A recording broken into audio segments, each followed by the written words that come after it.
Price lord. ಕರ್ತನಾದ ಯೇಸು ಕ್ರಿಸ್ತನ ಹೆಸರಿನಲ್ಲಿ ಎಲ್ಲ ಸಹೋದರ ಸಹೋದರಿಗೂ ನನ್ನ ವಂದನೆಗಳು.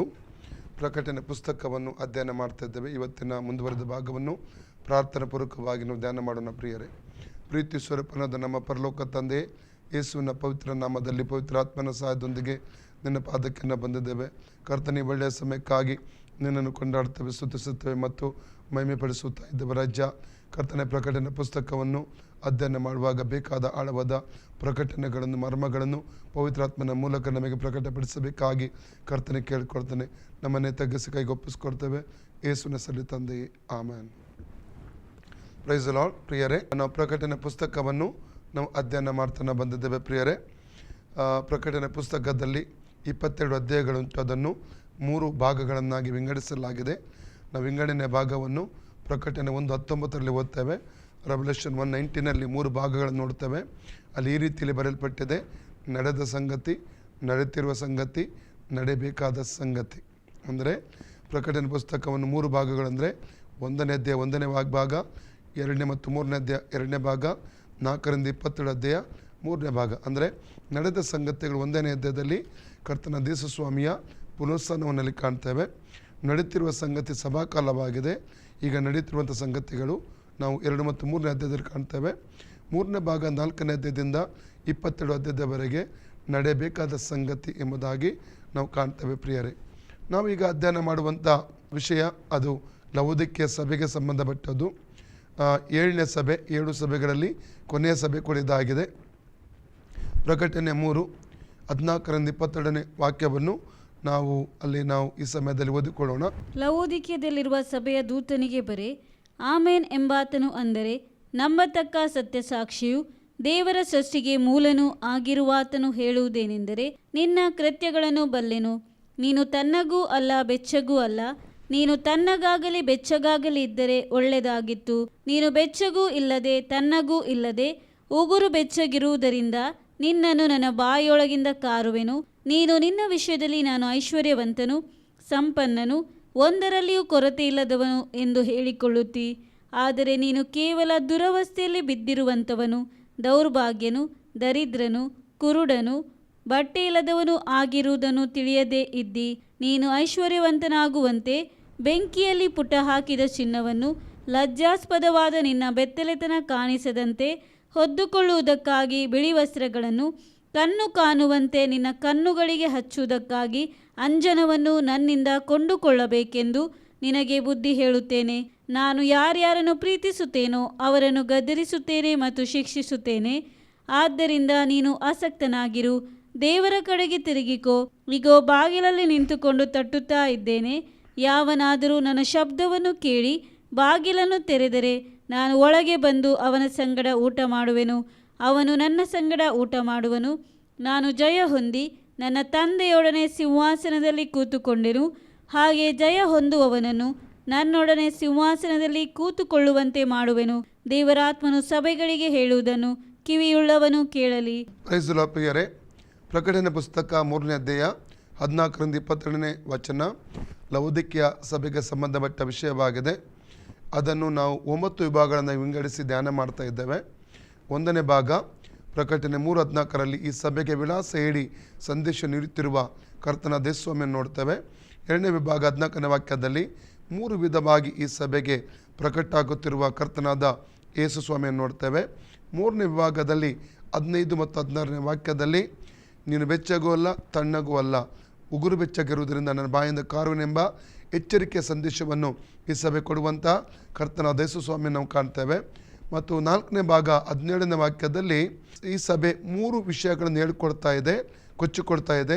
ಅದಕ್ಕೆ ಕರ್ತನು 5 ವಿಷಯವನ್ನು ಹೇಳಿ ಅದನ್ನು ಗದರಿಸುವಂಥದ್ದನ್ನು ನಾವು ಕಾಣ್ತೇವೆ. ಅಂದರೆ ನಾನು ಐಶ್ವರ್ಯವಂತನು, ನಾನು ಸಂಪನ್ನನು, ಯಾವುದರ ಕೊರತೆ ಇಲ್ಲದವನೆಂಬಂಥ ವಿಷಯವನ್ನು ಈ ಸಭೆ ಹೇಳುವುದರಿಂದ ಕರ್ತನ ಯೇಸು ಸ್ವಾಮಿ ಈ ಸಭೆಗೆ 5 ವಿಷಯ, ಅಂದರೆ ನೀನು ದುರಾವಸ್ಥೆಯಲ್ಲಿ ಬಿದ್ದವನು, ದೌರ್ಭಾಗ್ಯನು, ದರಿದ್ರನು, ಬಟ್ಟೆ ಇಲ್ಲದವನು, ಕುರುಡನೆಂಬಂಥ 5 ಸಂಗತಿ ಹೇಳಿ ಸಭೆಯನ್ನು ಗದರಿಸುವಂಥದ್ದನ್ನು ಕಾಣ್ತೇವೆ. 5ನೇ ಭಾಗದಲ್ಲಿ ನಾವು 18ನೇ ವಾಕ್ಯ, ಅದೀಗ ಪ್ರಸ್ತುತ ಧ್ಯಾನಿಸುತ್ತಿರುವಂಥ ವಿಷಯವಾಗಿದೆ. ನೀನು ಐಶ್ವರ್ಯವಂತನಾಗುವಂತೆ ನನ್ನಿಂದ ಪುಟಕ್ಕಾಗಿದ್ದಂಥ ಒಂದು ಬಂಗಾರ ತುಕ್ಕು ಎಂಬ ದಯಸು ಹೇಳ್ತಿದ್ದಾನೆ. ಎರಡನೇದಾಗಿ ನಿನ್ನ ಬೆಟ್ಟೆಲೆತನ ಕಾಣಿಸಿಕೊಳ್ಳದಂತೆ ಮುಚ್ಚುವುದಕ್ಕೋಸ್ಕರವಾಗಿ ನೀನು ಬಿಳಿ ವಸ್ತ್ರಗಳನ್ನು ನನ್ನಿಂದ ತೊಗೊ ಎಂಬುದಾಗಿ ಎಚ್ಚರಿಸ್ತಾ ಇದ್ದಾನೆ. ಮೂರನೇದಾಗಿ ನಿನ್ನ ಕಣ್ಣು ಕಾಣುವಂತೆ ನನ್ನಿಂದ ಆ ಕಣ್ಣುಗಳಿಗೆ ಹಚ್ಚುವುದಕ್ಕಾಗಿ ಅಂಜನವನ್ನು ತೆಗೆದುಕೋ ಎಂಬುದಾಗಿ ಬುದ್ಧಿ ಹೇಳ್ತೇನೆ ಎಂಬುದಾಗಿ ಯೇಸು ಸಭೆಗೆ ಹೇಳ್ತಾ ಇದ್ದಾನೆ. 6ನೇ ಭಾಗ 19ನೇ ವಾಕ್ಯ, ನಾನು ಪ್ರೀತಿಸುವವರನ್ನು ಗದರಿಸ್ತೇನೆ ಮತ್ತು ಶಿಕ್ಷಿಸುತ್ತೇನೆ, ಆದ ಕಾರಣ ನೀನು ಆಸಕ್ತನಾಗಿರು ಮತ್ತು ದೇವರ ಕಡೆ ತಿರುಗಿಕೋ ಎಂಬಂಥ ಸಂದೇಶವನ್ನು, ಈ ಸಭೆಗೆ ಎಚ್ಚರಿಕೆ ಸಂದೇಶವನ್ನು ಕರ್ತನ ಯೇಸು ಕೊಡುವಂತ ನೋಡ್ತೇವೆ. 7ನೇ ಭಾಗ 20ನೇ ವಾಕ್ಯ, ಈ ಸಭೆ ಕರ್ತನ ಯೇಸು ಸ್ವಾಮಿಯನ್ನು ಹೊರಗಡೆ ನಿಲ್ಲಿಸಿತ್ತು, ಒಳಗೆ ಬರುವುದಕ್ಕೋಸ್ಕರವಾಗಿ ಬಾಗಿಲು ತಟ್ಟುವಂಥ ಕರ್ತನಾದ ಯೇಸು ಸ್ವಾಮಿಯನ್ನು ನೋಡ್ತೇವೆ. 8ನೇ ಭಾಗ 21ನೇ ವಾಕ್ಯದಲ್ಲಿ, ಜಯ ಹೊಂದುವವನನ್ನು ನನ್ನ ಸಿಂಹಾಸನದಲ್ಲಿ ಕುಳಿತುಕೊಳ್ಳುವಂಥ ಒಂದು ವಾಗ್ದಾನ ಯೇಸು ಸ್ವಾಮಿ ಮಾಡ್ತಾನೆ. 9ನೇ ಭಾಗ 22ನೇ ವಾಕ್ಯ, ಕಿವಿಯುಳ್ಳವನು ಕೇಳಲೆಂಬ ಸಂದೇಶ ಕೊಡೋದ್ರ ಮೂಲಕ ಈ ಸಭೆಗಿರುವ ಆಲೋಚನೆಯನ್ನು ಕರ್ತನಲ್ಲಿ ಮುಕ್ತಾಯಪಡಿಸ್ತಾ ಇದ್ದಾನೆ. ಈಗ ನಾವು ಧ್ಯಾನಿಸುವಂಥದ್ದು 5ನೇ ಭಾಗವಾಗಿದೆ, ಅಂದರೆ 18ನೇ ವಚನ, ರೆವಲ್ಯೂಷನ್ 3:18, ಪ್ರಕಟಣೆ 3:18. ಅದನ್ನು ಈ ಸಮಯದಲ್ಲಿ ಓದಿಕೊಳ್ಳೋಣ.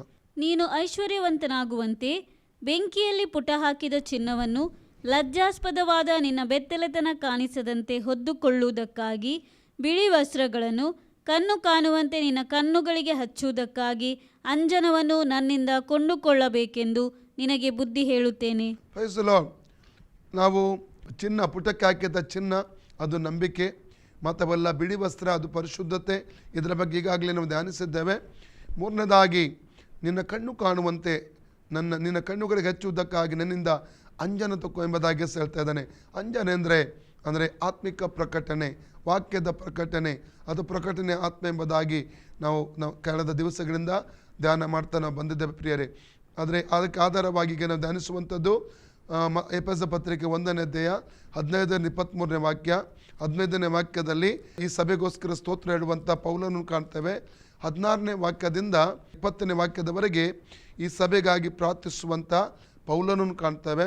ಮತ್ತು 21ನೇ ವಾಕ್ಯದಿಂದ 23ನೇ ವಾಕ್ಯದವರೆಗೆ ಸಭೆಯ ಒಂದು ಪೊಸಿಷನ್, ಸ್ಥಾನವನ್ನು ನಾವಲ್ಲಿ ಕಾಣಲಿಕ್ಕೆ ಸಾಧ್ಯ. ಅಂದರೆ ನಾವು ಈಗ ಧ್ಯಾನಿಸುವಂಥದ್ದು 16-17 ವಾಕ್ಯ. ಅದರ ಆಧಾರದಲ್ಲಿ ನಾವು 1:18, ಯೆರೆಮೀಯ 1:5-19 ಮತ್ತು ನ್ಯಾಯಸ್ಥಾಪಕರ ಪುಸ್ತಕ ಅನೇಕ ವಚನಗಳು ನಾವು ಕಳೆದ ದಿವಸಗಳಲ್ಲಿ ಧ್ಯಾನ ಮಾಡಿದ್ದೆವು. ಆತ್ಮಿಕ ದೃಷ್ಟಿ ನಮಗೆ ಇರಬೇಕೆಂಬುದಾಗಿ ಅನೇಕ ಸಂಗತಿಗಳನ್ನು ಧ್ಯಾನಿಸಿದ್ದೆವು. ನಾವು ಈ ಸಮಯದಲ್ಲಿ ಎಫೆಸ 1:15-16 ವಾಕ್ಯ ಓದಿಕೊಳ್ಳೋಣ. ಮೊದಲಾಗಿ, ಹೀಗಿರಲಾಗಿ ಕರ್ತನಾದ ಯೇಸುವಿನಲ್ಲಿ ನೀವು ಇಟ್ಟಿರುವ ನಂಬಿಕೆಯನ್ನು ಕುರಿತು, ದೇವಜನರಿಗೆಲ್ಲ ನೀವು ತೋರಿಸುವ ಪ್ರೀತಿಯನ್ನು ಕುರಿತು ಕೇಳಿ ನಾನು ನಿಮ್ಮ ನಿಮಿತ್ತವಾಗಿ ಎಡೆಬಿಡದೆ ದೇವರಿಗೆ ಸ್ತೋತ್ರ ಮಾಡುತ್ತೇನೆ.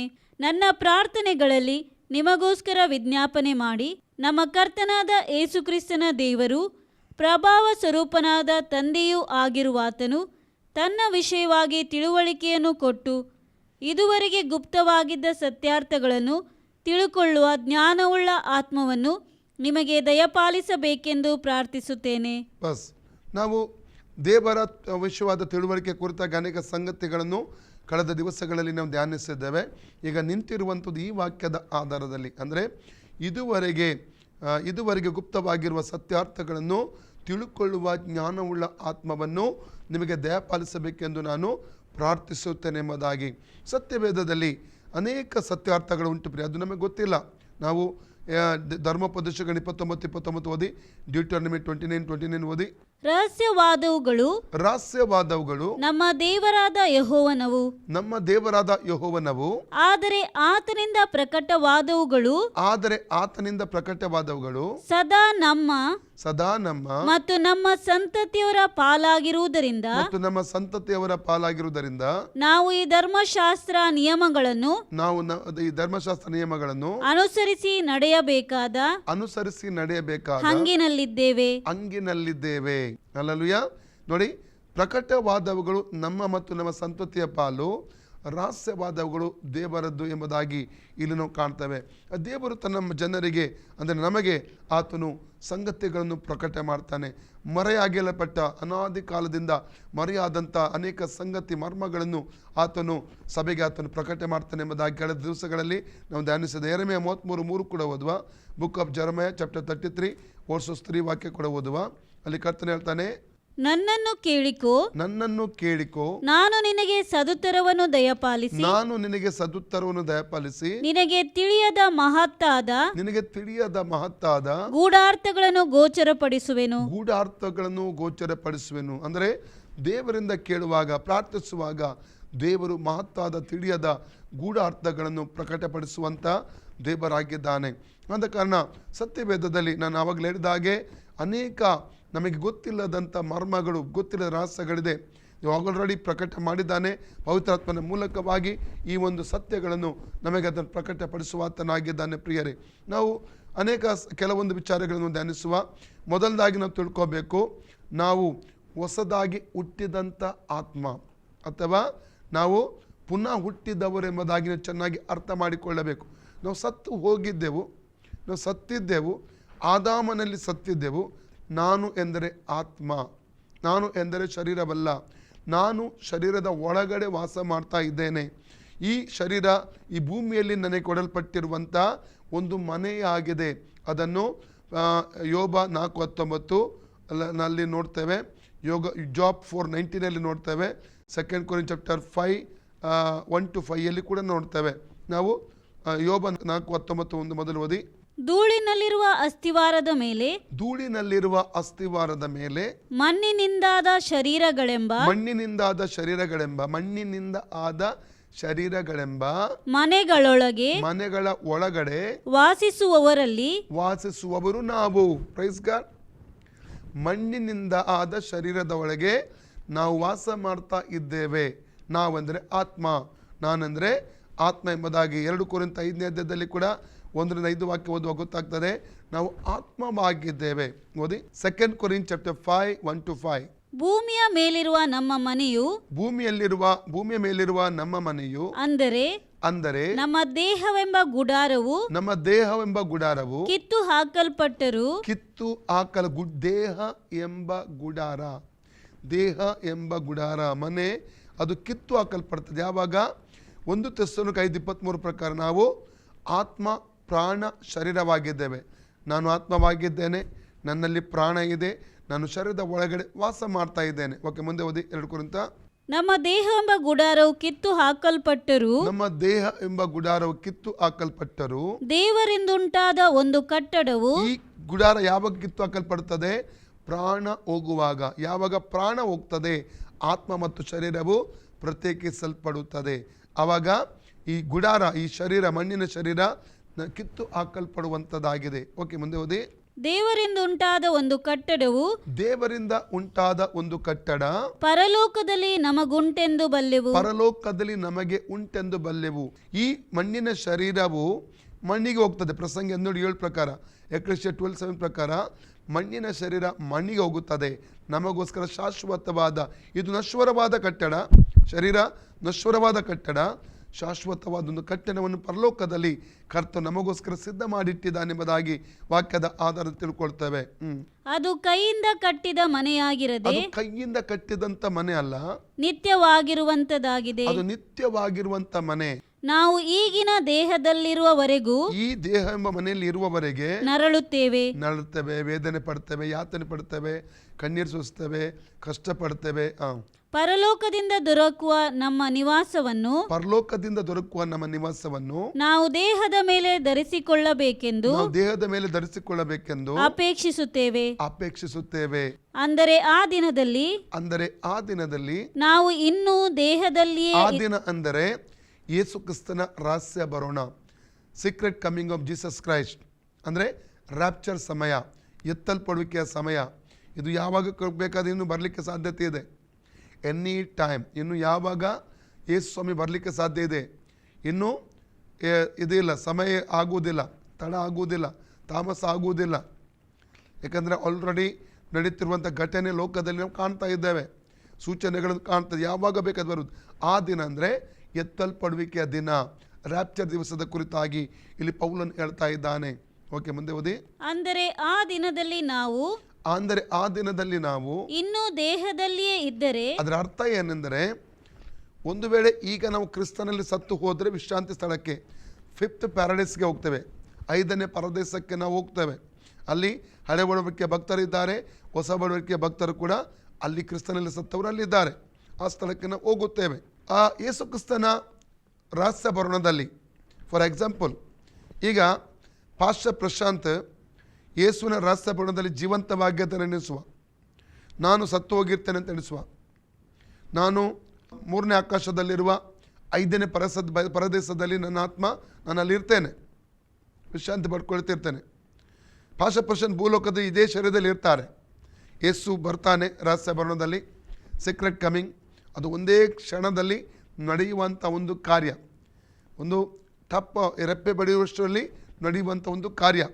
ಪ್ರಧಾನ ದೂತನು ತುತ್ತೂರಿ ಶಬ್ದವನ್ನು ಬರೆದುವಂಥ ಒಂದು ಕಾರ್ಯವಾಗಿದೆ. ಅವಾಗ ಏನು ಸಂಭವಿಸ್ತಂದರೆ, ನನ್ನ ಆತ್ಮ ಒಂದು ಕ್ಷಣಕ್ಕೆ ನನ್ನನ್ನು ಸಮಾಧಿ ಮಾಡಿದ ಸ್ಥಳದಲ್ಲಿ ಬಂದು ಅಲ್ಲಿಂದ ಎದ್ದೇಳುತ್ತದೆ.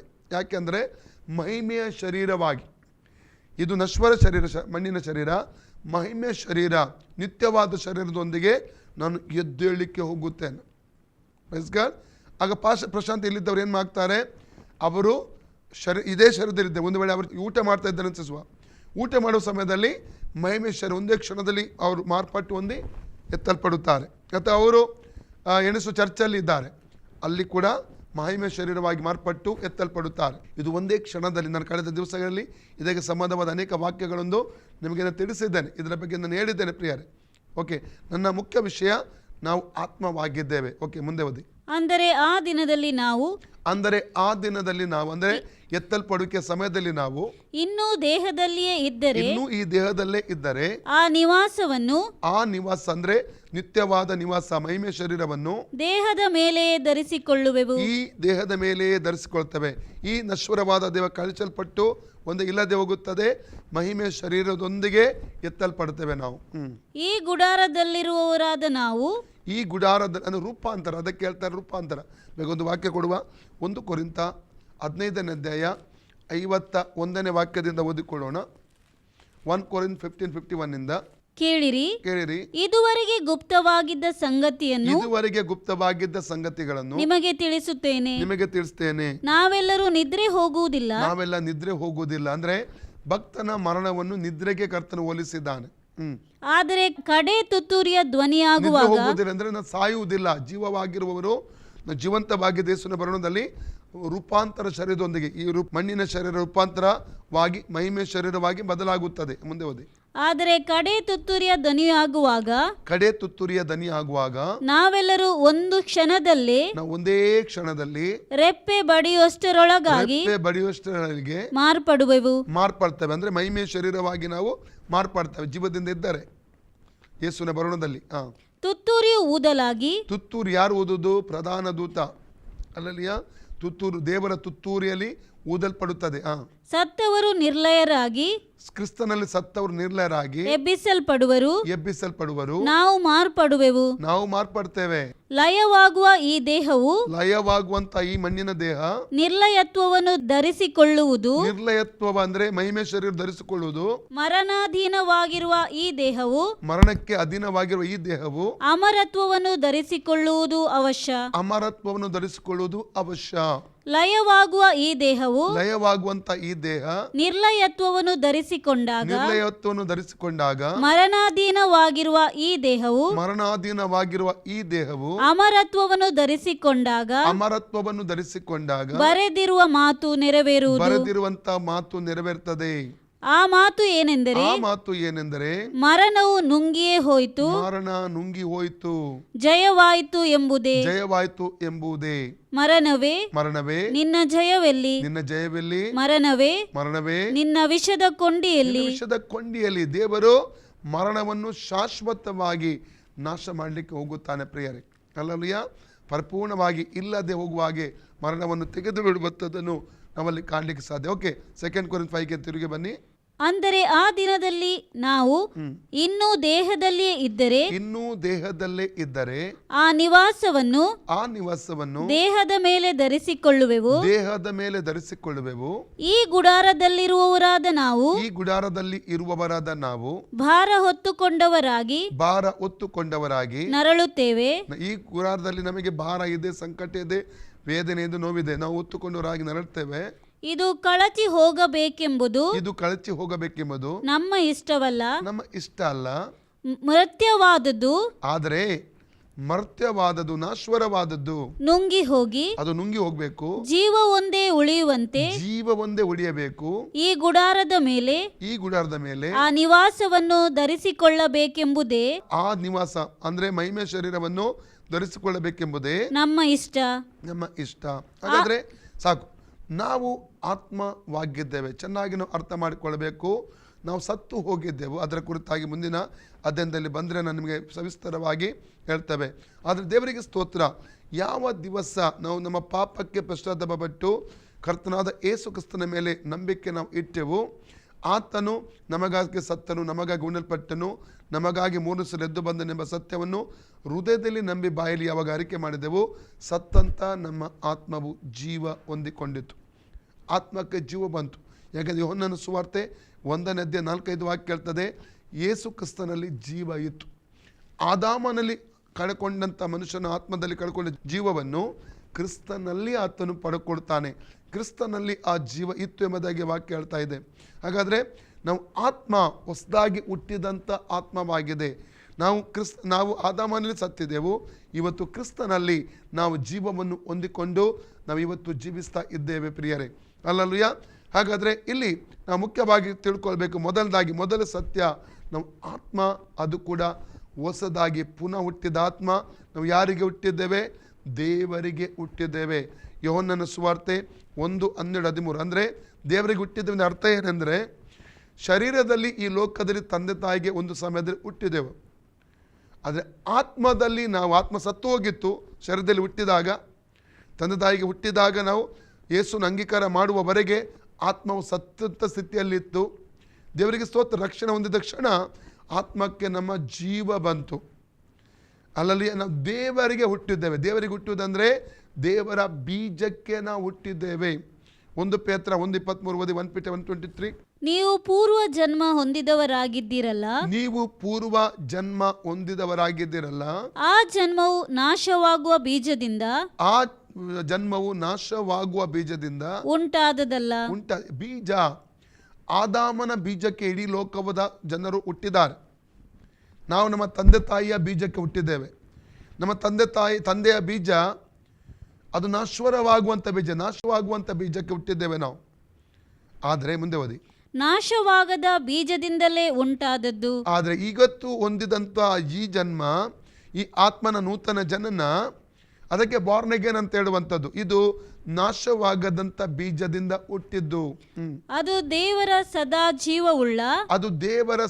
ಜೀವವುಳ್ಳ ವಾಕ್ಯದ ಮೂಲಕವಾಗಿ ಉಂಟಾಯಿತು. ದೇವರ ವಾಕ್ಯಕ್ಕೆ ಪ್ರತಿಕ್ರಿಯಿಸುವಾಗ ವಾಕ್ಯಕ್ಕೆ ನಾವು, ವಾಕ್ಯ ಅಂದರೆ ಯಾರು? ಯೇಸುವೆ ಆಗಿದ್ದಾನೆ. ವಾಕ್ಯಕ್ಕೆ ಹುಟ್ಟಿದ್ದೇವೆ. ವಾಕ್ಯವೇ ಯೇಸುವೇ ವಾಕ್ಯ. ಯೋಹನ್ನ ಸುವಾರ್ತೆ 1:12 ಆದಿಯಲ್ಲಿ ವಾಕ್ಯವಿತ್ತು, ವಾಕ್ಯವು ದೇವರಾಗಿತ್ತು, ವಾಕ್ಯವು ದೇವರ ಬಳಿಲಿತ್ತು ಎಂಬುದಾಗಿ ಗೊತ್ತು. ಯೋಹನ್ನ 1:14 ವಾಕ್ಯವಾದಾತವನ್ನು ನರವತಾರವೆತ್ತಿ ನಮ್ಮ ಮಧ್ಯದಲ್ಲಿ ವಾಸ ಮಾಡಿದನೆಂಬುದಾಗಿ ಕೂಡ ಅಲ್ಲಿ ನಾವು ಕಾಣಲಿಕ್ಕೆ ನಮಗೆ ಸಾಧ್ಯವಾಗ್ತದೆ. ಯೇಸುವೆ ವಾಕ್ಯ, ವಾಕ್ಯವೇ ಯೇಸು ಆಗಿದ್ದಾನೆ. ಯಾಕೋಬ 1:18 ಓದಿ. ಜೇಮ್ಸ್ 1:18. ಆತನು ತನ್ನ ಸೂಚಿತದ ಪ್ರಕಾರ ಸತ್ಯ ಬೋಧನೆಯ ವಾಕ್ಯದಿಂದ ನಮ್ಮನ್ನು ಹುಟ್ಟಿಸಲಾಗಿ ನಾವು ಆತನ ಸೃಷ್ಟಿಗಳಲ್ಲಿ ಪ್ರಥಮ ಫಲದಂತೆ ಆದೆವು. Praise God. ಹಾಗಾದ್ರೆ ದೇವರಿಗೆ ಹುಟ್ಟಿದ ಯೋಹನ್ನ 1:12-13 ಹೇಳ್ತದೆ, ಯಾರ್ಯಾರು ಅವು ಸಿಕ್ಕಿದ್ರೆ ಓದಿ. ಯಾರ್ಯಾರು ಆತನನ್ನು ಅಂಗೀಕರಿಸಿದರೋ, ಅಂದರೆ ಆತನ ಹೆಸರಿನಲ್ಲಿ ನಂಬಿಕೆ ಇಟ್ಟರು, ಯೇಸು ಕ್ರಿಸ್ತನ ಹೆಸರಿನಲ್ಲಿ ನಂಬಿಕೆ ಇಟ್ಟರು, ಅವರಿಗೆ ದೇವರ ಮಕ್ಕಳಾಗುವ ಅಧಿಕಾರ ಕೊಟ್ಟನು. ಅಂದರೆ ಇನ್ನೊಂದು ವಿಷಯ, ಕ್ರೈಸ್ತ ಕುಟುಂಬದಲ್ಲಿ ಹುಟ್ಟಿದವರಿಗೆ ದೇವರ ಮಕ್ಕಳಾಗುವ ಅಧಿಕಾರ ಕೊಟ್ಟನಂತ ವಾಕ್ಯ ಹೇಳ್ತಾ ಇಲ್ಲ. ಯಾರೇ ಆಗಿರಲಿ, ಈ ಲೋಕದಲ್ಲಿ ಹುಟ್ಟಿದ ಯಾವುದೇ ವ್ಯಕ್ತಿ ಆಗಿರಲಿ, ಪ್ರೈಸ್ ಗಾಡ್, ಯಾರು ಯೇಸುವನ್ನು ಅಂಗೀಕಾರ ಮಾಡ್ತಾರೋ, ಅಂದರೆ ಅಂಗೀಕಾರ, ರಕ್ಷಕನು ಒಡೆಯನಾಗಿ ಅಂಗೀಕಾರ ಮಾಡ್ತಾರೋ, ಅಂದರೆ ಆತ ನನಗಾಗಿ ಸತ್ತನು, ನನಗಾಗಿ ಉಣ್ಣಲ್ಪಟ್ಟು ನನಗೆ ಎದ್ದು ಬಂದನೆಂಬುದಾಗಿ ನಂಬಿಕೆ ಇಡ್ತಾರೋ, ಆ ವ್ಯಕ್ತಿಗೆ, ಅವರಿಗೆ ದೇವರ ಮಕ್ಕಳಾಗುವಂಥ ಅಧಿಕಾರ ಸಿಗ್ತದೆ. ಕ್ರೈಸ್ತ ಕುಟುಂಬದಲ್ಲಿ ಹುಟ್ಟಿದ್ದರಿಂದ ದೇವರ ಮಕ್ಕಳಾಗುವ ಅಧಿಕಾರ ಅಂತ ಎಲ್ಲಿ ಬೈಬಲಲ್ಲಿ ಬರೆಯಲಿಲ್ಲ ಅಲ್ಲ. ಮುಂದೆ ಓದಿ. ಇವರು ರಕ್ತ ಸಂಬಂಧದಿಂದಾಗಲಿ ಇವರು ರಕ್ತ ಸಂಬಂಧದಿಂದಾಗಲಿ ಕಾಮದಿಂದಾಗಲಿ ಪುರುಷ ಸಂಕಲ್ಪದಿಂದಾಗಲಿ ಹುಟ್ಟಿದವರಲ್ಲ, ದೇವರಿಂದಲೇ ಹುಟ್ಟಿದವರು. ದೇವರಿಂದ ಅಂದ್ರೆ ರಕ್ತ ಸಂಬಂಧ, ಕಾಮ ಮತ್ತು ಪುರುಷ ಸಂಕಲ್ಪ, ಈ ಮೂರು ಇಲ್ಲದೆ ಈ ಲೋಕದಲ್ಲಿ ಒಂದು ಮಗು ಹುಟ್ಟಲಿಕ್ಕೆ ಸಾಧ್ಯವಿಲ್ಲ. ಯೇಸು ಹುಟ್ಟುವಾಗ ಈ ಮೂರು ಕೂಡ ಇರಲಿಲ್ಲ. ಮರಿಯಳ ಗರ್ಭದಲ್ಲಿ ಪವಿತ್ರಾತ್ಮನು ಬಂದು ಅದರ ಮೂಲಕ ಮರಿಯಳು ಗರ್ಭ ಧರಿಸಿದ್ದು. ಯೇಸುವಿನ ಶರೀರದಲ್ಲಿ ಹರಿಯುವಂಥ ರಕ್ತ ಅದು ತಂದೆ ದೇವರ ರಕ್ತವಾಗಿತ್ತು. ಆತನ DNA ತಂದೆ ದೇವರ DNA ಆಗಿತ್ತು. ಅದಕ್ಕೆ ಆ ರಕ್ತ, ಆತನ ರಕ್ತ ಇಡೀ ಮಾನವ ಜನಾಂಗಕ್ಕೆ ಸುರಿಸೋದಕ್ಕೆ ಉದ್ದೇಶ. ಆ ರಕ್ತ ಪವಿತ್ರವಾದ ರಕ್ತವಾಗಿತ್ತು. ಆದಾಮನಿಂದ ಬಂದಂಥ ಪಾಪ ಅದರಲ್ಲಿ ಇರಲಿಲ್ಲ ಪ್ರಿಯರೇ. ಅದೇ ರೀತಿಯಲ್ಲಿ ನಾವು ನೋಡ್ತೇವೆ, ಅವರು ಹುಟ್ಟಿದ್ದು ದೇವರಿಂದಲೇ. ನಾವು ಯೇಸು ಸ್ವಾಮಿಯ ರಕ್ಷಕನ ಒಡೆಯ ಅಂಗೀಕಾರ ಮಾಡಿಕೊಳ್ಳುವಾಗ ದೇವರಿಗೆ ಹುಟ್ಟುತ್ತೇವೆ, ದೇವರಿಂದ ಹುಟ್ಟುತ್ತೇವೆ. ಆದ ಕಾರಣ ದೇವರ ಮಕ್ಕಳಾಗುವಂಥ ಅಧಿಕಾರ ನಮಗೆ ಸಿಗುತ್ತದೆ. ದೇವರ ಮಕ್ಕಳ ಅಧಿಕಾರ ಸಿಗೋದ್ರಿಂದ ಏನು ಉಂಟಾಗ್ತದೆ? ನಾವು ಒಂದನೇದಾಗಿ ಗಲಾತ್ಯ 4:4-5 ವಾಕ್ಯ ಓದುವ. ಆದರೆ ಕಾಲವು ಪರಿಪೂರ್ಣವಾದಾಗ ದೇವರು ತನ್ನ ಮಗನನ್ನು ಕಳುಹಿಸಿಕೊಟ್ಟನು. ಧರ್ಮಶಾಸ್ತ್ರಾಧೀನರಾದವರನ್ನು ವಿಮೋಚಿಸಬೇಕೆಂತಲೂ ಪುತ್ರರ ಪದವಿಯನ್ನು ನಮಗೆ ದೊರಕಿಸಬೇಕೆಂತಲೂ ಆತನು ಸ್ತ್ರೀಯಲ್ಲಿ ಹುಟ್ಟಿದವನಾಗಿಯೂ ಧರ್ಮಶಾಸ್ತ್ರಾಧೀನನಾಗಿಯೂ ಬಂದನು. ಪುತ್ರರ ಪದವಿಯನ್ನು ನನಗೆ ನಿಮಗೆ ಕೊಡುವುದಕ್ಕಾಗಿ ಧರ್ಮಶಾಸ್ತ್ರಾಧೀನನಾಗಿ ಒಂದು ಸ್ತ್ರೀಯಲ್ಲಿ ಆತನ ಲೋಕದಲ್ಲಿ ಹುಟ್ಟಿ ಬರಬೇಕಾಯಿತು. ಸ್ತ್ರೀಯಲ್ಲಿ ಯಾಕೆ? ಆದಿಕಾಂಡ 3:15 ಹೇಳ್ತದೆ, ಸ್ತ್ರೀ ಸಂತಾನವು ನಿನ್ನ ತಲೆಯನ್ನು ಜಜ್ಜುತ್ತದೆ, ನೀನು ಅದರ ಹಿಮ್ಮಡಿಯನ್ನು ಕಚ್ಚುತ್ತೆಂಬಂಥ ಪ್ರವಾದನೆ ನೆರವೇರಬೇಕಾದರೆ ಕರ್ತನ ಯೇಸು ಸ್ವಾಮಿ ಸ್ತ್ರೀ ಸಂತಾನವಾಗಿ, ಸ್ತ್ರೀಯಲ್ಲಿ ಹುಟ್ಟಿದವನಾಗಿ ಈ ಲೋಕಕ್ಕೆ ಆತನು ಬರಬೇಕಾಗಿತ್ತು. ಸ್ತ್ರೀ ಸಂತಾನ ಅಂದರೆ ಪುರುಷ ಸಂಕಲ್ಪ ಇಲ್ಲದೆ ಹುಟ್ಟಿದಂಥ ಮಗುವಿಗೆ ಸ್ತ್ರೀ ಸಂತಾನ ಅಂತ ಹೇಳ್ತಾರೆ. ಯೋಸೆಪ್ಪ ಮರಿಯ ಒಟ್ಟಾಗಿ ಯೇಸು ಹುಟ್ಟಿದಲ್ಲ, ಪವಿತ್ರಾತ್ಮನ ಮರಿಯ ಗರ್ಭದಲ್ಲಿ ಇಳಿದ್ರ ಮೂಲಕ. ನಾವು ಲೂಕ 1:35 ಓದ್ತೇವೆ, ಲೂಕ 1:35 ಓದ್ತೇವೆ. ಪವಿತ್ರಾತ್ಮನು ಮರಿಯ ಗರ್ಭದಲ್ಲಿ ಇಳಿದ, ಅದರ ಮೂಲಕ ಅವಳು ಗರ್ಭ ಧರಿಸಿದಳು, ಯೇಸುವಿಗೆ ಜನ್ಮ ಕೊಟ್ಟಳು. Praise God. ಓಕೆ, ನಾವು ಮುಂದೆ ಓದಿ. ಗಲಾತ್ಯ 4. ನೀವು ಪುತ್ರರಾಗಿರುವುದರಿಂದ ದೇವರು ಅಪ್ಪ ತಂದೆ ಎಂದು ಕೂಗುವ ತನ್ನ ಮಗನ ಆತ್ಮವನ್ನು ನಮ್ಮ ಹೃದಯಗಳಲ್ಲಿ ಕಳಿಸಿಕೊಟ್ಟನು. ಇವತ್ತು ದೇವರನ್ನು ಹಳೆ ಒಡಂಬಡಿಕೆಯಲ್ಲಿ ಅಪ್ಪ ತಂದೆ ಕೂಗುವಂತ ಒಂದು ಅವಕಾಶ ಹಳೆ ಒಡಂಬಡಿಕೆಯಲ್ಲಿ ಇರಲಿಲ್ಲ. ಹೊಸ ಒಡಂಬಡಿಕೆ ಬರುವಾಗ ದೇವರಿಗೆ ಹುಟ್ಟಿದ್ದರಿಂದ ಆ ದೇವರನ್ನು ಅಪ್ಪ ತಂದೆ ಕೂಗುತ್ತೆ. ಕಾರಣ ಆತನಿಗೆ ಹುಟ್ಟಿದ್ದೇವೆ, ನಾವು ಆತನ ಮಕ್ಕಳಾಗಿದ್ದೇವೆ. ತಂದೆ ಮಕ್ಕಳ ಸಂಬಂಧವನ್ನು ಹೊಸ ಒಡಂಬಡಿಕೆಯಲ್ಲಿ ನಾವು ಇಲ್ಲಿ ಕಾಣಲಿಕ್ಕೆ ನಮಗೆ ಸಾಧ್ಯವಾಗ್ತದೆ. ಅಪ್ಪ ತಂದೆ ಎಂದು ಕೂಗುವಂಥ, ಡ್ಯಾಡಿ ಎಂಬುದೇ ಕೂಗುವಂಥ ಆತ್ಮವನ್ನು ನಮ್ಮ ಆತ್ಮದಲ್ಲಿ ಆತನು ಕಳಿಸಿಕೊಟ್ಟಿದ್ದಾನೆ. ಪ್ರಿಯರೇ, ಮುಂದೆ ಓದಿ. ಹೀಗಿರುವಲ್ಲಿ ಇನ್ನು ನೀನು ದಾಸನಲ್ಲ. ಯಾವರಿಗೆ? ಸೈತಾನಿಗೂ ದಾಸನಲ್ಲ, ಇನ್ಯಾರಿಗೂ ದಾಸತ್ವದ ಮನೋಭಾವ ಇವತ್ತು ಬಿಟ್ಟು ಹೋಗುತ್ತದೆ. ಇವತ್ತು ನಾವು ದಾಸರಲ್ಲ, ಯಾರಿಗೂ ದಾಸರಲ್ಲ, ಯಾವುದಕ್ಕೂ ದಾಸರಲ್ಲ. ದಾಸತ್ವದಿಂದ ಪರಿಪೂರ್ಣವಾಗಿ ಕರ್ತನು ನಮ್ಮನ್ನು ಬಿಡುಗಡೆ ಮುಕ್ತಿಗೊಳಿಸಿದ್ದಾನೆ. ಪಾಪದ ದಾಸತ್ವದಿಂದ, ಸೈತಾನನ ದಾಸತ್ವದಿಂದ. ಇನ್ನು ಚೆನ್ನಾಗಿ ಅರ್ಥ ಮಾಡ್ಕೊಳ್ಬೇಕು. ಸೈತಾನನ ದಾಸತ್ವದಿಂದ ನಮ್ಮನ್ನು ಆತನೇನು ಮಾಡಿದ್ದಾನೆ? ಮನುಷ್ಯನ ದಾಸತ್ವದ ಎಲ್ಲದರಿಂದಲೂ ನಮಗೆ ಬಿಡುಗಡೆಯನ್ನು ಆತನು ಕೊಟ್ಟಿದೆ. ಇನ್ನು ನಾವು ದಾಸರಲ್ಲ, ಕಾರಣ ಇನ್ನು ನಾವು ಮಕ್ಕಳಾಗಿ, ದೇವರಿಗೆ ಮಕ್ಕಳು ನಾವು, ಇನ್ಯಾರುದಕ್ಕೂ ದಾಸರಲ್ಲ. ಓಕೆ, ಮುಂದೆ ಓದಿ. ಹೀಗಿರುವಲ್ಲಿ ಇನ್ನು ನೀನು ದಾಸನಲ್ಲ, ಮಗನಾಗಿದ್ದಿ. ಮಗನೆಂದ ಮೇಲೆ ದೇವರ ಮೂಲಕ ಬಾಧ್ಯನೂ ಆಗಿದ್ದಿ. ದೇವರ ಮೂಲಕ ನಾವು ಬಾಧ್ಯರು. ಯಾಕೆ? ದೇವರಿಗೆ ಏನೆಲ್ಲ ಉಂಟು ನೋಡಿ, ಅದೆಲ್ಲ ನಮ್ಮದು. ನಮ್ಮ ತಂದೆ ತಾಯಿ ಭೂಲೋಕದಲ್ಲಿ ಲೌಕಿಕ ರೀತಿಯಲ್ಲಿ ಹೇಳುವುದಾದರೆ, ಒಂದು ವೇಳೆ ನಮ್ಮ ತಂದೆ ತಾಯಿಗೆ ಇಬ್ಬರು ಮಕ್ಕಳಿದ್ದಾರೆ ಅಂತ ಎಣಿಸುವ, ತಂದೆ ತಾಯಿಯ ಪ್ರಾಪರ್ಟಿ ಅದು ನೇಬರಿಗೆ ಹೋಗುವುದಿಲ್ಲ, ಅಥವಾ ಬೇರೆ ರಕ್ತ ಸಂಬಂಧಿಗಳಿಗೆ, ಬಂಧು ಬಳಗದವರಿಗೆ ಹೋಗುವುದಿಲ್ಲ. ಅದು ಯಾರಿಗೆ ಬರ್ತದೆ? ಮಕ್ಕಳಿಗೇನೇ ಅದು ಪ್ರಾಪರ್ಟಿ ಹಕ್ಕು ಬರುವಂಥದ್ದಾಗಿರುತ್ತದೆ. ಅದೇ ರೀತಿಯಲ್ಲಿ ದೇವರಿಗೆ ನಾವು ಮಕ್ಕಳಾದ ಮೇಲೆ ದೇವರಿಗೆ ಏನೆಲ್ಲ ಉಂಟಲ್ಲ ಅದು ನಮ್ಮದು, ಅದು ನಮಗೆ ಸಂಬಂಧಪಟ್ಟದ್ದು. ಸ್ವಸ್ಥತೆ ನಮ್ಮದು, ಬಿಡುಗಡೆ ನಮ್ಮದು, ಸಮಾಧಾನ ನಮ್ಮದು, ಆಶೀರ್ವಾದ ನಮ್ಮದು, ಎಲ್ಲ ನಮ್ಮದಾಗಿದೆ. Praise God. ದೇವರಿಗೆ ಏನೆಲ್ಲ ಉಂಟು ಅದೆಲ್ಲ ನಮಗೆ ಸ್ವಂತವಾಗಿದೆ ಎಂಬುದಾಗಿ ನಾವು ಚೆನ್ನಾಗಿ ತಿಳ್ಕೋಬೇಕು. ಈ ಸತ್ಯಗಳನ್ನು ಸರಿಯಾಗಿ ನಾವು ಅರ್ಥ ಮಾಡಿಕೊಳ್ಳಬೇಕು ಪ್ರಿಯರೇ. ಓಕೆ, ರೋಮ 8:15-17 ಓದಿ. ರೋಮ 8:15-17. ರೋಮ್ 8:15-17. ನೀವು ತಿರುಗಿ ಭಯದಲ್ಲಿ ಬೀಳುವ ಹಾಗೆ ನೀವು ತಿರುಗಿ ಭಯದಲ್ಲಿ ಬೀಳುವ ಹಾಗೆ ದಾಸನ ಭಾವವನ್ನು ಹೊಂದಿದವರಲ್ಲ. ದಾಸನ ಭಾವವನ್ನು ಹೊಂದಿದವರಲ್ಲ. ತಿರುಗಿ ಭಯದಲ್ಲಿ ನಾವು ಬೀಳುವ ಹಾಗೆ ದಾಸನ ಭಾವ, ದಾಸನ ಆತ್ಮ, ಭಾವ ಅಂದರೆ ಆತ್ಮ, ಇಂಗ್ಲಿಷಲ್ಲಿ ಆತ್ಮ ಅಂತ ಕೊಡಲ್ಪಟ್ಟಿದೆ. ಭಾವ ಎಂಬಂಥ ಪದಕ್ಕೆ ಆತ್ಮ, ದಾಸನ ಆತ್ಮವನ್ನು ಹೊಂದಿದವರಲ್ಲ. ನಾವು ಭಯದಲ್ಲಿ ಬೀಳಲಿಕ್ಕೆ ಸಾಧ್ಯವಿಲ್ಲ. ಆ ಭಯದಿಂದ, ಆ ದಾಸತ್ವದಿಂದ ದೇವರು ನಮಗೆ ಬಿಡುಗಡೆ ಕೊಟ್ಟಿದ್ದಾನೆ. ಯೇಸು ತನ್ನ ಕಲ್ವಾರಿ ಕ್ರೂಜಲ್ಲಿ ಪವಿತ್ರ ರಕ್ತ ಸುರಿಸುವುದರ ಮೂಲಕ ಆ ದಾಸತ್ವದಿಂದ, ಮರಣದ ದಾಸತ್ವದಿಂದ, ಪಾಪದ ದಾಸತ್ವದಿಂದ, ಸೈತಾನನ ದಾಸತ್ವದಿಂದ, ಶಾಪದ ದಾಸತ್ವದಿಂದ ದೇವರು ಪರಿಪೂರ್ಣದ ಮುಕ್ತಿಯನ್ನು, ಬಿಡುಗಡೆ ನಮಗೆ ಕೊಟ್ಟಿದ್ದಾನೆ. ಈ ಸತ್ಯ ನಾವು ಅರಿತುಕೊಳ್ಳಬೇಕು. ಅದಕ್ಕೆ ಎಫೆಸದಲ್ಲಿ ಆತನ ಪ್ರೇಯರ್ ಮಾಡುವಂಥದ್ದು, ಎಫೆಸ ಸಭೆಗಾಗಿ ಏನೆಂಬುದು ಪ್ರೇಯರ್ ಮಾಡ್ತಾ ಇದ್ದಾನೆ. ಇದುವರೆಗೆ ಗುಪ್ತವಾಗಿದ್ದ ಸತ್ಯಾರ್ಥಗಳನ್ನು ತಿಳುಕೊಳ್ಳುವ ಜ್ಞಾನವುಳ್ಳ ಆತ್ಮವನ್ನು ನೀವು ಹೊಂದಿಕೊಳ್ಳಬೇಕೆಂದು ಪ್ರಾರ್ಥಿಸುತ್ತೇನೆ. ಅಲ್ಲಲ್ಯ? ಓಕೆ, ನೀವು ಹೇಳಿ, ಎಲ್ಲರೂ ಆಯ್ಕೆ ಮಾಡಿ, ನಾನು ದಾಸನಲ್ಲ, ನಾನು ದೇವರಿಗೆ ಮಗನಾಗಿದ್ದೇನೆ. ಪುನಃ ಹೇಳಿ, ನಾನು ದಾಸನಲ್ಲ, ಯಾವುದಕ್ಕೂ ದಾಸನಲ್ಲ, ನಾನು ದೇವರಿಗೆ ಮಗನಾಗಿದ್ದೇನೆ. ಮಗನೆಂದ ಮೇಲೆ ನಾನು ಬಾಧ್ಯನಾಗಿದ್ದೇನೆ. ದೇವರಿಂದ ದೇವರಿಗೆ ಬಾಧ್ಯನಾಗಿದ್ದೇನೆ. ದೇವರಿಗೆ, ತಂದೆಯಾದವರಿಗೆ ಏನೆಲ್ಲ ಉಂಟು ಅದು ನಮ್ಮದಾಗಿದೆ. ಕರ್ತನಾದ ಯೇಸುವಿಗೆ ಏನುಂಟು ಅದು ನನ್ನದಾಗಿದೆ. Praise God. ಮುಂದೆ ಓದಿ. ಮಗನ ಭಾವವನ್ನು ಹೊಂದಿದವರಾಗಿದ್ದೀರಿ. ಮಗನ ಭಾವವನ್ನು ಹೊಂದಿದವರಾಗಿದ್ದೀರಿ. ಈ ಭಾವದಿಂದ ನಾವು ದೇವರನ್ನು ಅಪ್ಪ ತಂದೆ ಎಂದು ಕೂಗುತ್ತೇವೆ. ಅಪ್ಪ ತಂದೆ ಎಂದು ಕೂಗುತ್ತೇವೆ. ನಾವು ದೇವರ ಮಕ್ಕಳಾಗಿದ್ದೇವೆಂಬುದಕ್ಕೆ ಪವಿತ್ರಾತ್ಮನೇ ನಮ್ಮ ಆತ್ಮದೊಂದಿಗೆ ಸಾಕ್ಷಿ ಹೇಳುತ್ತಾನೆ. ಆಧಾರ, ಒಂದು ದೃಢಪಡಿಸುವಿಕೆ ಹೇಗೆ ನಮಗೆ ಸಿಗ್ತದೆ ದೇವರ ಮಕ್ಕಳೆಂದು? ನಮ್ಮ ಆತ್ಮದೊಂದಿಗೆ ಪವಿತ್ರ ಆತ್ಮನು ಸಾಕ್ಷಿ ಕೊಡ್ತಾನೆ. ಎಲ್ಲ ರೆಡಿ? ನಾನು ದೇವರಿಗೆ ಮಗನೆಂಬುದಾಗಿ, ಮಗಳೆಂಬುದಾಗಿ ನನ್ನ ಆತ್ಮದೊಂದಿಗೆ ದೇವರಾತ್ಮನಾದ ಪವಿತ್ರ ಆತ್ಮನು ಸಾಕ್ಷಿ ಕೊಡುತ್ತಾನೆ. ಅಲ್ಲಲ್ಲಿಯ? ಆತ ದೃಢಪಡಿಸ್ತಾ ಇದ್ದಾನೆ, ನೀನು ದೇವರಿಗೆ ಮಗನು, ನೀನು ದೇವರಿಗೆ ಮಗಳೆಂಬುದಾಗಿ ಪವಿತ್ರಾತ್ಮನು ದೃಢಪಡಿಸ್ತಾನೆ. ಓಕೆ, ಮುಂದೆ ಓದಿ. ಮಕ್ಕಳಾಗಿದ್ದರೆ ಬಾಧ್ಯರಾಗಿದ್ದೇವೆ. ದೇವರಿಗೆ ಬಾಧ್ಯರು, ಕ್ರಿಸ್ತನೊಂದಿಗೆ ಬಾಧ್ಯರು. ಹೇಗೆಂದರೆ ಕ್ರಿಸ್ತನಿಗೆ ಸಂಭವಿಸಿದ ಬಾಧೆಗಳಲ್ಲಿ ನಾವು ಪಾಲುಗಾರರು ಆಗುವುದಾದರೆ ಆತನ ಮಹಿಮೆಯಲ್ಲಿಯೂ ಪಾಲುಗಾರರಾಗುವೆವು.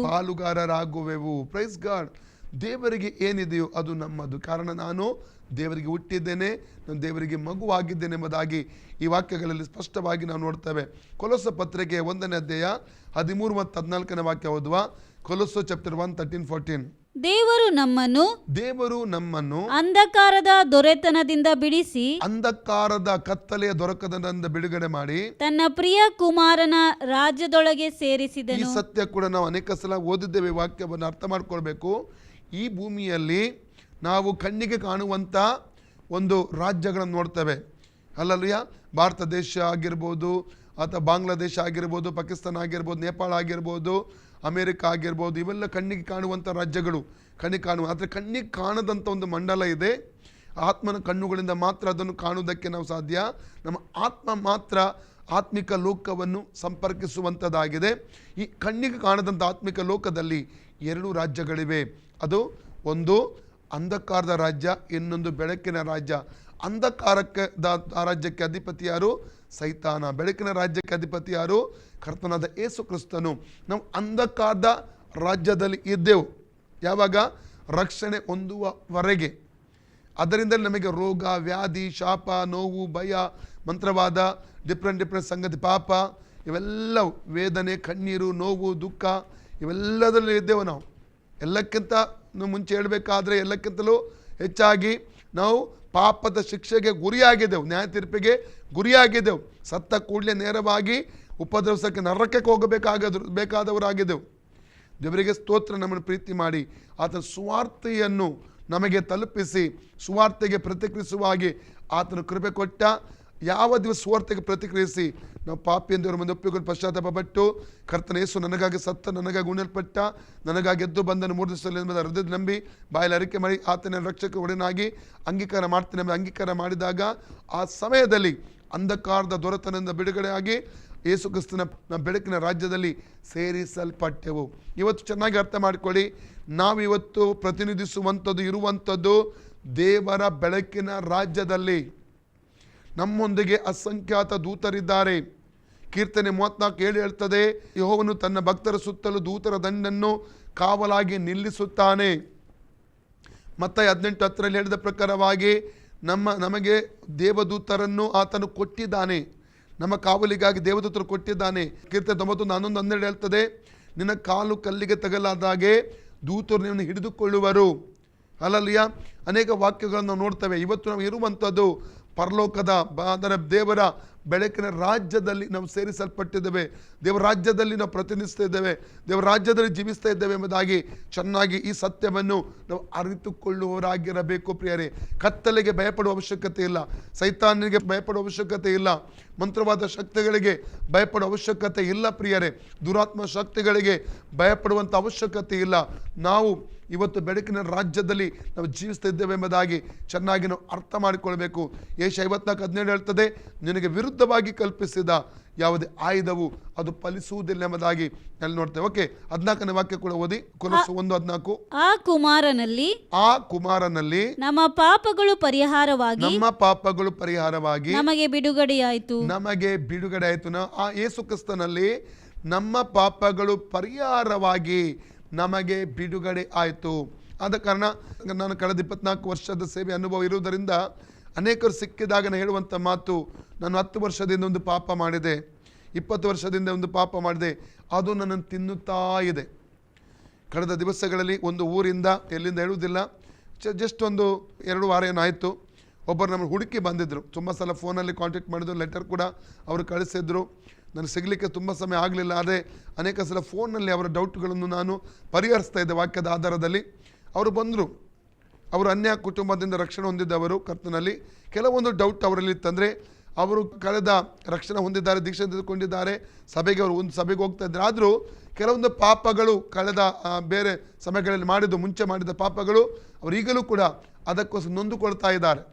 ನಾನು ಮತ್ತೆ ಅವರಿಗೆ ಹೇಳಿದೆ, ನಿಮಗೆ ಪರಿಹಾರ ಆಗಿದೆ, ಬಿಡುಗಡೆ ಸಿಕ್ಕಿದೆ, ನೀವು ದೇವರ ಮಗು, ಅದು ಇನ್ನು ಮುಂದೆ ಮಾತ್ರ ಪಾಪ ಮಾಡಬಾರ್ದು ಎಂಬುದಾಗಿ ನಾನು ಅವರಿಗೆ ಹೇಳಿದೆ. ಇವತ್ತು ನೀವು ಕ್ರಿಸ್ತನಲ್ಲಿ ನೂತನ ಸೃಷ್ಟಿಯಾಗಿದ್ದೀರಿ, ಇನ್ನು ಮುಂದೆ ನೀವು ನೀತಿವಂತರಾಗಿ ಪರಿಶುದ್ಧರಾಗಿ ಈ ಲೋಕದಲ್ಲಿ ಕ್ರಿಸ್ತನಿಗೋಸ್ಕರವಾಗಿ ನೀವು ಜೀವಿಸಬೇಕೆಂಬುದಾಗಿ, ಜಯದ ಜೀವಿತವನ್ನು ನಡೆಸಬೇಕೆಂಬುದಾಗಿ ನಾನು ಅವರಿಗೆ ಹೇಳಿದೆ. ಅನೇಕರು ಕೂಡ ನಾನು ಅವತ್ತು ರಕ್ಷಣೆ ಹೊಂದಕ್ಕೆ ಮುಂಚೆ ಹೀಗಿದ್ದೆ, ಹೀಗೆ ಮಾಡಿದ್ದೆ, ನಾನು ಹಾಗೆ ಮಾಡಿದ್ದೆ, ಕುಡುಕತನ ಮಾಡಿದೆ, ಹೆಂಡತಿಗೆ ಮೋಸ ಮಾಡಿದೆ, ಗಂಡನಿಗೆ ಮೋಸ ಮಾಡಿದೆ, ತಂದೆ ತಾಯಿಗೆ ಮೋಸ ಮಾಡಿದೆ, ಈ ರೀತಿಯ ತಪ್ಪುಗಳನ್ನು ಮಾಡಿದೆ, ಕಳ್ಳತನ ಮಾಡಿದೆ ಎಂಬುದಾಗಿ ಅನೇಕರು ಇನ್ನೂ ನೊಂದುಕೊಳ್ತಾ ಇರ್ತಾರೆ. ಆದರೆ ಒಂದು ಸಲ ದೇವರು ನಮ್ಮ ಕ್ಷಮಿಸಿದ ನಂತರ ನಮ್ಮ ಪಾಪಗಳನ್ನು ಆತನು ನೆನಪಿಗೆ ತಂದು, ನಾವು ಯಾಕೆ ನೆನಪಿಗೆ ತರಬೇಕು? ಮೀಕ 7:19 ಓದಿ. ಮೀಕ 7:19. ಆತನು ನಮ್ಮ ಕಡೆಗೆ ತಿರುಗಿಕೊಂಡು ನಮ್ಮನ್ನು ಕನಿಕರಿಸುವನು, ನಮ್ಮ ಅಪರಾಧಗಳನ್ನು ಅಣಗಿಸುವನು. ದೇವರೇ, ನಿನ್ನ ಜನರ ಪಾಪಗಳನ್ನೆಲ್ಲ ಸಮುದ್ರದ ತಳಕ್ಕೆ ಬಿಸಾಡು ಬಿಡುವಿ.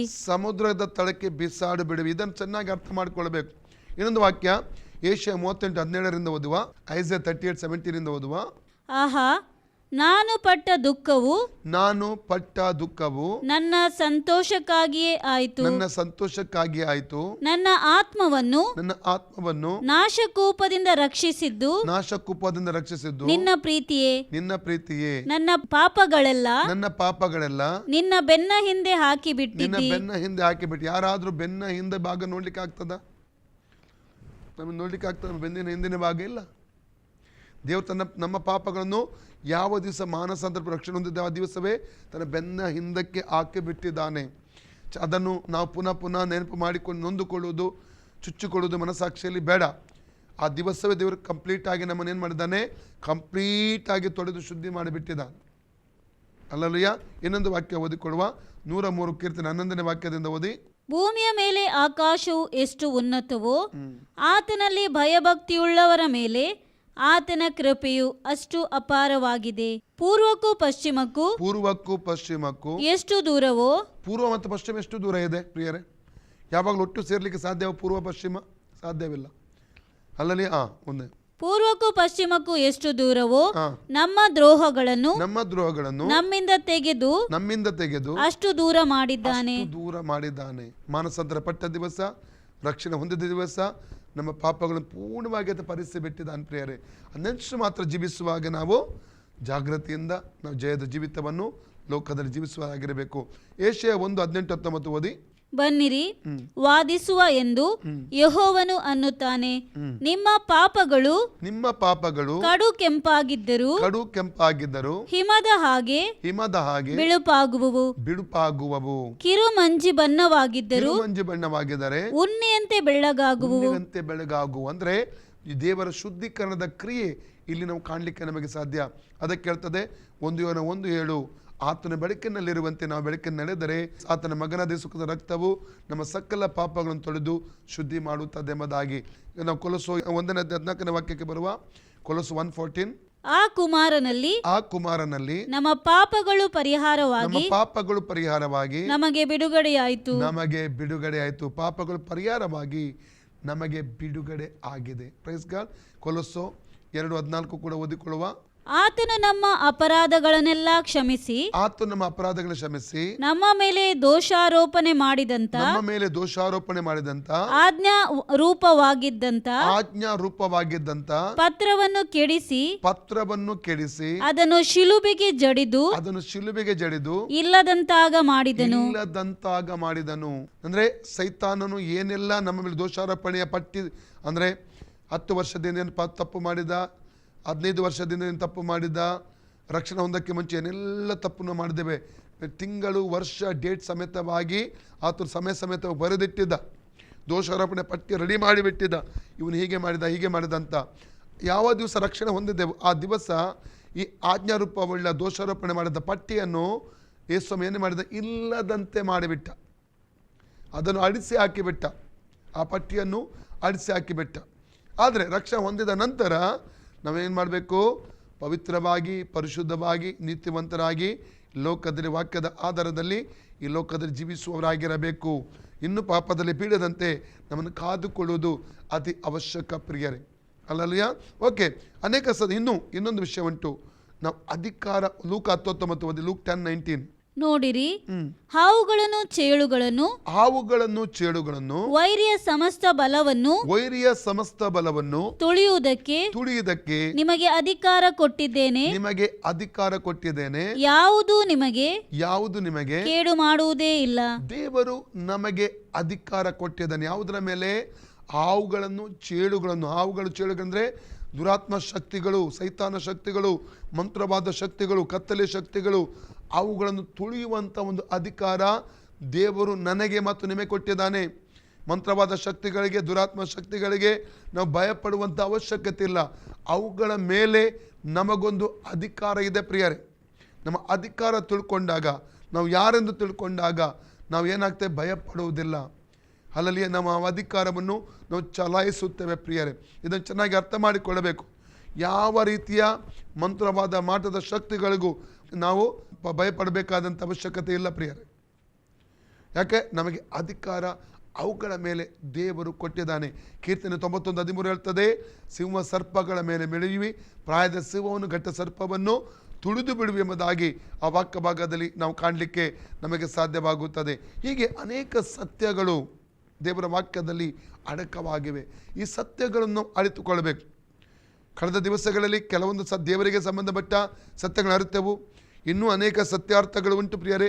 ಈ ಸತ್ಯಗಳನ್ನು ಅರಿತು ಈ ಒಂದು 15 ವಾಕ್ಯದಿಂದ ಎಫೆಸ 1:23 ವಾಕ್ಯದವರೆಗೆ ಅನೇಕ ಸತ್ಯಾರ್ಥಗಳನ್ನು ನಾವು ಕಾಣುವುದಕ್ಕೆ ನಮಗೆ ಸಾಧ್ಯವಾಗುತ್ತದೆ ಪ್ರಿಯರೇ. ಎಫೆಸ 1:16 ವಾಕ್ಯದಿಂದ ಮುಂದಕ್ಕೆ ಓದಿಕೊಳ್ಳೋಣ ಪ್ರಿಯರೇ. ಮೊದಲನೇದಾಗಿ, ಪ್ರಭಾವ ಸ್ವರೂಪನಾದ ದೇವರು ತನ್ನ ವಿಷಯವಾದ ತಿಳುವಳಿಕೆಯನ್ನು ಕೊಡುವುದಕ್ಕಾಗಿ ಅಪೊಸ್ತಲ ಪೌಲನು ಎಫೆಸ ಸಭೆಗಾಗಿ ಪ್ರಾರ್ಥಿಸ್ತಾ ಇದ್ದಾನೆ. ಎಫೆಸ ಸಭೆಗಾಗಿ ಅಂದರೆ ದೇವರ ಮಕ್ಕಳಾದ ನಮಗೋಸ್ಕರವಾಗಿ, ಮತ್ತೆ ಇದುವರೆಗೆ ಗುಪ್ತವಾಗಿದ್ದ ಸತ್ಯಾರ್ಥಗಳನ್ನು ತಿಳುಕೊಳ್ಳುವ ಜ್ಞಾನವುಳ್ಳ ಆತ್ಮವನ್ನು ಪಡೆದುಕೊಳ್ಳುವುದಕ್ಕಾಗಿ ಪ್ರಾರ್ಥಿಸ್ತಾ ಇದ್ದಾನೆ. ಮುಂದೆ ಆತನು ನಿಮ್ಮ ಮನೋನೇತ್ರಗಳನ್ನು ಬೆಳಗಿಸಿ ಆತನಿಂದ ಕರೆಸಿಕೊಂಡವರು ನಿರೀಕ್ಷಿಸುವಂತ ಪದವಿ ಎಂತದೆಂಬುದನ್ನು ದೇವಜನರೆಂಬ ನಿಮ್ಮ ಮನೋನೇತ್ರಗಳನ್ನು ಬೆಳಗಿಸಿ. ಅಂದರೆ ಕಳೆದ ದಿವಸಗಳಲ್ಲಿ ನಾವು ಧ್ಯಾನ ಮಾಡಿದ್ದೇವೆ, ನಮ್ಮ ಆತ್ಮದ ಕಣ್ಣುಗಳ ಕುರಿತಾಗಿ ದೇವರ ವಾಕ್ಯ ಮಾತಾಡ್ತಾ ಇದೆ. 119 ಕೀರ್ತನೆ 18 ವಾಕ್ಯದಲ್ಲಿ ದಾವೀದನು ಪ್ರಾರ್ಥಿಸ್ತಾನೆ, ನನ್ನ ಕಣ್ಣು ತೊರೆ, ಆಗ ಧರ್ಮಶಾಸ್ತ್ರದ ಅದ್ಭುತಗಳನ್ನು ಕಂಡುಕೊಳ್ಳೋದು. ಯಾವ ಕಣ್ಣಿನ ಕುರಿತು ದಾವೀದ ಪ್ರಾರ್ಥಿಸ್ತಾ ಇದ್ದಾನೆ? ಯಾವ ಕಣ್ಣುಗಳ ಕುರಿತಾಗಿ ಮೆನ್ಷನ್ ಮಾಡ್ತಾ ಇದ್ದಾನೆ? ಶರೀರದ ಕಣ್ಣುಗಳ ಕುರಿತಾಗಿಲ್ಲ, ಶರೀರದ ಕಣ್ಣು ಅದಕ್ಕೆ ಕಾಣ್ತಾ ಇದೆ. ಆತ್ಮದ ಕಣ್ಣಿನ ಕುರಿತಾಗಿ ಇಲ್ಲಿ ದಾವೀದನು ಮೆನ್ಷನ್ ಮಾಡುವಂಥದ್ದನ್ನು ಇಲ್ಲಿ ಕಾಣ್ತಾ ಇದ್ದೇವೆ ಪ್ರಿಯರೇ. ಆತ್ಮದ ಕಣ್ಣುಗಳು ಬೆಳಗಬೇಕು. ನಮಗೆ ಆತ್ಮಿಕ ಪ್ರಕಟಣೆಗಳು ಸಿಗಬೇಕಾದರೆ ನಾವು ಏನಾಗಬೇಕು? ಕಣ್ಣುಗಳು ಬೆಳಗಬೇಕು. ಆತ್ಮಿಕ ಕಣ್ಣುಗಳು ಬೆಳಗುವಾಗ, ಆತ್ಮಿಕ ದೃಷ್ಟಿ ಹೆಚ್ಚಾಗುವಾಗ ನಾವು ಹೆಚ್ಚಾದ ಆತ್ಮಿಕ ಪ್ರಕಟಣೆಗಳನ್ನು ನಾವು ತಿಳ್ಕೊಳ್ಳುವುದಕ್ಕೆ, ಕಾಣುವುದಕ್ಕೆ ನಮಗೆ ಸಾಧ್ಯವಾಗುತ್ತದೆ. ಅದಕ್ಕಾಗಿ ನಿಮ್ಮ ಮನೋನೇತ್ರಗಳನ್ನು ಆತನು ಬೆಳಗಿಸಿ ಮತ್ತು ಆತನಿಂದ ಕರೆಸಿಕೊಂಡು ನಿರೀಕ್ಷಿಸುವ ಪದವಿ ಎಂಥದೆಂಬುದನ್ನು. 1ನೇದಾಗಿ ಪ್ರಭಾವ ಸ್ವರೂಪ ದೇವರು ತನ್ನ ವಿಷಯ ತಿಳುವಳಿಕೆ ಕೊಡಬೇಕು. 2ನೇದಾಗಿ ಇದುವರೆಗೆ ಗುಪ್ತವಾಗಿ ಸತ್ಯತೆಗಳನ್ನು ತಿಳ್ಕೊಳ್ಳುವ ಜ್ಞಾನವುಳ್ಳ ಆತ್ಮ ಹೊಂದಿಕೊಳ್ಬೇಕು. 3ನೇದಾಗಿ ನಿಮ್ಮ ಮನೋನೇತ್ರಗಳು ಬೆಳಗಬೇಕು. 4ನೇದಾಗಿ ಆತನ ಪ್ರಾರ್ಥಿಸುವಂಥದ್ದು, ಅಂದರೆ ಆತನಿಂದ ಕರೆಸಿಕೊಂಡವರು ನಿರೀಕ್ಷಿಸುವ ಪದವಿ ಎಂಥದ್ದೆಂಬುದನ್ನು. ಅದರ ಅರ್ಥ, ದೇವರು ನಮಗೆ ಕರೆಸಿದಂಥ, ನಮಗೆ ಇಟ್ಟಂಥ ಪದವಿಯ ಕುರಿತಾಗಿ ನಾವು ತಿಳ್ಕೊಳ್ಳುವುದಾದರೆ, ಈ ಲೋಕದಲ್ಲಿ ನಾವು ಕಷ್ಟಗಳು ಬರುವುದಾದರೆ, ದುಃಖಗಳು ಬರುವುದಾದರೆ, ನೋವುಗಳು ಬರುವುದಾದರೆ, ಉಪದ್ರವಗಳು ಬರುವುದಾದರೆ, ರೋಗ ವ್ಯಾಧಿಗಳು ಬರುವುದಾದರೆ ನಂಬಿಕೆಯನ್ನು ಬಿಟ್ಟು ಹೋಗುವುದಿಲ್ಲ. ಒಲಿಂಪಿಕ್ ಇದರಲ್ಲಿ ಆಟದಲ್ಲಿ ಭಾಗವಹಿಸುವಂಥ ಒಬ್ಬ ವ್ಯಕ್ತಿ ಏನು ಮಾಡ್ತಾನೆ? ತುಂಬ ಕಷ್ಟಪಟ್ಟು ತನ್ನ ಶರೀರವನ್ನು ನಿಯಂತ್ರಣ ಇಟ್ಟುಕೊಂಡು ವ್ಯಾಯಾಮ ಮಾಡಿಕೊಂಡು ಆಹಾರದಲ್ಲಿ ಮಿತವಾಗಿ ಆಹಾರ ಸೇವಿಸಿಕೊಂಡು ಆತ ತನ್ನನ್ನು ಸಿದ್ಧಪಡಿಸ್ತಾನೆ. ಒಳ್ಳೆ ಅಭ್ಯಾಸ ಮಾಡಿ ಸಿದ್ಧಪಡಿಸಿಕೊಳ್ತಾನೆ. ಕಾರಣ ಏನು? ಆತನ ಮುಂದೆ ಒಂದು ಶೀಲ್ಡ್ ಇರ್ತದೆ. ಒಂದು ಶೀಲ್ಡನ್ನು, ಆ ಒಂದು ಕ್ರೌನನ್ನು ಹೊಂದಿಕೊಳ್ಳೋದಕ್ಕೋಸ್ಕರ ಇಷ್ಟೆಲ್ಲ ಆತನು ಮಾಡ್ತಾನೆ ಪ್ರಿಯರೇ. ನಮ್ಮ ಮುಂದೆ ಇಟ್ಟಂಥ ಒಂದು ದೊಡ್ಡ ಪದವಿ ಇದೆ ಪ್ರಿಯರೇ, ಆ ಉನ್ನತವಾದಂಥ ಪದವಿ. ಅದಕ್ಕೋಸ್ಕರ ನೋಡಿ, ನಾವು ಇಬ್ರಿಯ ಪುಸ್ತಕ 11ನೇ ಅಧ್ಯಾಯ 23ನೇ ವಾಕ್ಯದಿಂದ 27ನೇ ವಾಕ್ಯದವರೆಗೆ ಓದುವುದಾದರೆ ನಾವಲ್ಲಿ ಮೋಶೆ ಕುರಿತಾಗಿ ಓದ್ತೇವೆ. ಮೋಶೆ ಫರೋವನ ಪ್ಯಾಲೇಸಲ್ಲಿ, ಅರಮನೆಯಲ್ಲಿ ಬೆಳೆದು ಬಂದ. ಅಂದರೆ ಫರೋವನ ಕುಮಾರ್ತೆ ಅವನಿಗೆ ಸಾಕು ತಾಯಿ ಆಗಿದ್ದಳು. ಸ್ವಂತ ತಾಯಿ ಅವನನ್ನು ಸಾಕಿದಳು. ಫರೋವನ ಕುಮಾರ್ತೆಯಿಂದ ಸಂಬಳ ತಗೊಂಡು ಸ್ವಂತ ತಾಯಿ ಅವನನ್ನು ಸಾಕುವುದನ್ನು ನೋಡ್ತೇವೆ. ಆದರೆ ಸ್ವಂತ ತಾಯಿ ಸಾಕಿದರಿಂದಾಗಿ ಆತನನ್ನು ನಂಬಿಕೆಯಲ್ಲಿ, ದೈವಿಕ ನಂಬಿಕೆಯಲ್ಲಿ, ದೇವರ ವಾಕ್ಯದ ನಂಬಿಕೆಯಲ್ಲಿ, ಆ ಸತ್ಯವೇದ ಆ ವಾಕ್ಯದ ಆಧಾರದಲ್ಲಿ ಆತನನ್ನು ಬೆಳೆಸಿದಳು. ಈಗ ಬೆಳೆದು ಬಂದ ಕೂಡಲೇ ಅವನ ಮುಂದೆ 2 ಆಯ್ಕೆ ಇತ್ತು. ಒಂದೇ ಅರಮನೆಯಲ್ಲಿ ನಿಂತು ಈ ಫರೋ ಸತ್ತ ಕೂಡಲೇ ಅವನು ಸಿಂಹಾಸನಕ್ಕೇರಬೇಕು. ಅದಕ್ಕಾಗಿ ಆ ಪುಸ್ತಕ 7:22 ಹೇಳ್ತದೆ, ಆಕ್ಟ್ 7:22 ಹೇಳ್ತದೆ, ಐಗುಪ್ತ ದೇಶದ ಸಕಲ ವಿದ್ಯೆಗಳಲ್ಲಿ ಆತನು ಸಿಕ್ಕಿದ್ರೆ ಓದ್ಬೋದು. ಮೋಶೆಯು ಐಗುಪ್ತ ದೇಶದವರ ಸರ್ವ ವಿದ್ಯೆಗಳಲ್ಲಿಯೂ ಉಪದೇಶ ಹೊಂದಿ ಮಾತುಗಳಲ್ಲಿಯೂ ಕಾರ್ಯಗಳಲ್ಲಿಯೂ ಸಮರ್ಥನಾದನು. ಆಮೇಲೆ ಎಲ್ಲ ಒಂದು ಇದರಲ್ಲಿ ಆತನು ಎಲ್ಲ ವಿದ್ಯೆಗಳಲ್ಲಿ ಪರಿಣತನಾಗುವಂಥದ್ದನ್ನು ನಮ್ಮಲ್ಲಿ ಕಾಣ್ತಾ. ಕಾರಣ ಏನು ಗೊತ್ತುಂಟಾ? ಒಬ್ಬ ರಾಜನಿಗೆ ಕೊಡಬೇಕಾದ ತರಬೇತಿ ಅವನಿಗೆ ಕೊಡಲ್ಪಟ್ಟಿತ್ತು. ಅವನಿಗೆ ರಾಜಕುಮಾರನು, ಅವನ ಮುಂದೆ ಒಂದು ಆಯ್ಕೆ ಇದೆ. ಒಂದೇ ಆ ಫರೋವನೊಟ್ಟಿಗೆ ನಿಂತು, ಫರೋವನ ಮಗಳೊಟ್ಟಿಗೆ ನಿಂತು ಮುಂದಿನ ಫರೋವನಾಗಿ ಐಗುಪ್ತ ದೇಶವನ್ನು ಆಳುವಂಥದ್ದು. 2ನೇ ಆಯ್ಕೆ, ಈಗ ಸತ್ಯಾತನಿಗೆ ಗೊತ್ತಾಗಿದೆ, ತಾನು ಒಬ್ಬ ಯಹೂದ್ಯನು, ತಾನೊಬ್ಬ ಇಸ್ರೇಲನು, ಸತ್ಯದೇವರ ಭಕ್ತನಾಗಿದ್ದೇನೆ, ಸತ್ಯದೇವರ ಮಗನಾಗಿದ್ದೇನೆ, ತನ್ನ ಜನರು ಗುಲಾಮತನದಲ್ಲಿದ್ದಾರೆ, ಅವರಿಗೊಂದು ಬಿಡುಗಡೆ ಬೇಕು ಆ ದಾಸತ್ವದಿಂದ. ಹಾಗಂತ ನನ್ನನ್ನು ಅವರೊಟ್ಟಿಗೆ ಗುರುತಿಸಿಕೊಂಡರೆ ನನಗೆ ಸಿಂಹಾಸನ ತಪ್ಪುತ್ತದೆ, ಅಧಿಕಾರ ತಪ್ಪುತ್ತದೆ, ನನಗೆ ಹಿಂಸೆ ಉಂಟಾಗಬಹುದು, ಕಷ್ಟಗಳು ಬರಬಹುದು, ಸೆರೆಮನೆಗೆ ಹೋಗುವಂಥ ಸನ್ನಿವೇಶ ಬರ್ಬೋದು ಎಂಬುದಾಗಿ, ಈ ದೇಶದಿಂದ ಓಡಿಸಲ್ಪಡುವ ಸನ್ನಿವೇಶ ಬರ್ಬೋದು. ಅವನಿಗೆ ಗೊತ್ತಾಗಿದೆ. ಈಗ 2ರಲ್ಲಿ ಒಂದು ಆಯ್ಕೆ. ಈಗ ದೇವಜನರಿಗೆ ಗುರುತಿಸಿಕೊಂಡ್ರೆ ಹಿಂಸೆಗೆ ಅಥವಾ ರೆಡಿ ಆಗಬೇಕು. ಹಿಂಸೆ ಆತನನ್ನು ಹಿಂಸಿಸ್ತಾರೆ, ತೊಂದರೆ ಕೊಡ್ತಾರೆ, ಉಪದ್ರವಿಸ್ತಾರೆ. ಆದರೆ ದೇವಜನರಿಗೆ ಗುರುತಿಸಿಕೊಂಡರೆ ಆತನಿಗೆ ಮುಂದೆ ಒಂದು ಪದವಿ ಸಿದ್ಧವಾಗಿದೆ. ಈ ಐಗುಪ್ತ ದೇಶದ ಸರ್ವ ಐಶ್ವರ್ಯಕ್ಕಿಂತಲೂ ಉನ್ನತವಾದ ಒಂದು ಪದವಿ ಇದೆ. ಈ ಲೋಕದ ಎಲ್ಲ ಸುಖ ಭೋಗಗಳಿಗಿಂತಲೂ ಉನ್ನತವಾದ ಒಂದು ಪದವಿ ದೇವರು ಸಿದ್ಧ ಮಾಡಿ, ಇದು ನನಗೆ ಮೋಶಕ್ಕಾಗಿ ಮಾತ್ರವಲ್ಲ, ನನಗಾಗಿ ನಿಮಗಾಗಿ ಕೂಡ ಆತ ಸಿದ್ಧ ಮಾಡಿಟ್ಟಿದ್ದಾನೆ. ಒಂದು ಪದವಿ ಇದೆ. ಯಾಕಂದರೆ ನಾವು ಎಫೆಸ 4:4-5 ವಾಕ್ಯ ಓದಿದ್ರೆ 7 ವಿಧವಾದ ಒಂದೇ ಒಂಬುದಾಗಿರುತ್ತೆ. ಅದರಲ್ಲಿ ಒಂದೇ ಪದವಿಯನ್ನು ನಿರೀಕ್ಷಿಸುವುದಕ್ಕೆ ನಾವು ಕರೆಯಲ್ಪಟ್ಟವರು. ಸಿಕ್ಕಿದ್ರೆ ಓದಿ. ನೀವೆಲ್ಲರೂ ಒಂದೇ ದೇಹಕ್ಕೆ ಸೇರಿದವರು, ಒಬ್ಬನೇ ಆತ್ಮನನ್ನು ಹೊಂದಿದವರು, ಒಂದೇ ಪದವಿಯನ್ನು ನಿರೀಕ್ಷಿಸುವುದಕ್ಕೆ ಕರೆಯಲ್ಪಟ್ಟವರು. ಎಲ್ಲರಿಗೂ ಒಂದೇ ಪದವಿ ದೇವರು ಸಿದ್ಧ ಮಾಡಿಟ್ಟಿದ್ದಾನೆ. ಒಂದೇ ಪದವಿ ನಿರೀಕ್ಷಿಸುವುದಕ್ಕಾಗಿ ನಾವು ಕರೆಯಲ್ಪಟ್ಟಿದ್ದೇವೆ. ಈಗ ಈ ಲೋಕದ ಐಶ್ವರ್ಯ ಅಧಿಕಾರ ತಾತ್ಕಾಲಿಕವಾದದ್ದು, ಅದು ಒಂದು ದಿವಸ ಅದು ಬಿಟ್ಟು ಹೋಗುತ್ತದೆ. ಆ ದೇವರು ಕೊಡುವಂಥ ಪದವಿ ಉಂಟಲ್ಲ, ಅದು ನಿತ್ಯಕ್ಕೂ ಇರುವಂಥದ್ದು. ಈಗ ಮೋಶೆ ಒಂದು ತೀರ್ಮಾನ ಇದೆ, ಕೊನೆಗೆ ಒಂದು ತೀರ್ಮಾನಕ್ಕೆ ಬರ್ತಾನೆ. ಏನು ಗೊತ್ತುಂಟಾ? ದೇವ ಜನರೊಂದಿಗೆ ತನ್ನ ಗುರುತಿಸಿಕೊಳ್ತಾನೆ, ನಿಂದೆ ಅವಮಾನ ಹೊಂದುವುದಕ್ಕೆ ಸಿದ್ಧನಾಗುತ್ತಾನೆ. ಕಾರಣ ಏನು ಗೊತ್ತುಂಟಾ?